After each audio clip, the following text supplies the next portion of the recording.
দিনাজপুরের ঐতিহ্যবাহী কান্তজিও মন্দিরের জমিতে জোত চুরির মাধ্যমে তৈরি করা হচ্ছে মসজিদ এবং এই মসজিদ নির্মাণের ভিত্তিপ্রস্তর উদ্বোধন করেন দিনাজপুর ১ আসনের এমপি জাকারিয়া জাকা এবং অবশ্যই তিনি আওয়ামী লীগ নেতা। যদিও এইবার অর্থাৎ এই ২০২৪ সালের ইলেকশনে তিনি সিলেক্টেড নির্বাচিত হয়েছেন স্বতন্ত্র প্রার্থী হিসাবে। তো এই সেই আল্লাহর বান্দা জাকারিয়া জাকা ওই এলাকার মুসলমানদের প্রতিশ্রুতি দিয়েছিলেন মন্দিরের জায়গা দখল করে তিনি মসজিদ বানাবেন এবং মসজিদ বানানোর জন্য মন্দিরের জায়গা দখল করতে গেলে তো কাগজপত্র লাগবে।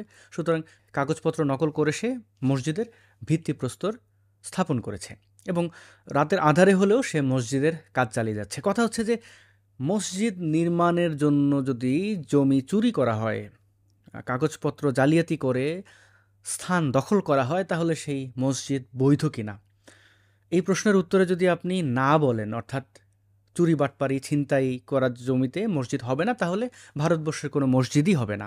আর যদি হ্যাঁ বলেন, তাহলে আপনি সেই কুখ্যাত মরুর ডাকাতের ধর্ম ছড়ানোর যে পন্থা সেটাকে আপনি সমর্থন করলেন। ভারতের ঐতিহাসিক প্রায় জায়গায় কিন্তু মসজিদ বানানো হয়েছে মন্দির দখল করে ভেঙে চুরে, কখনো ক্ষমতায়, কখনো বা বিভিন্ন ধরনের প্রতারণার মাধ্যমে।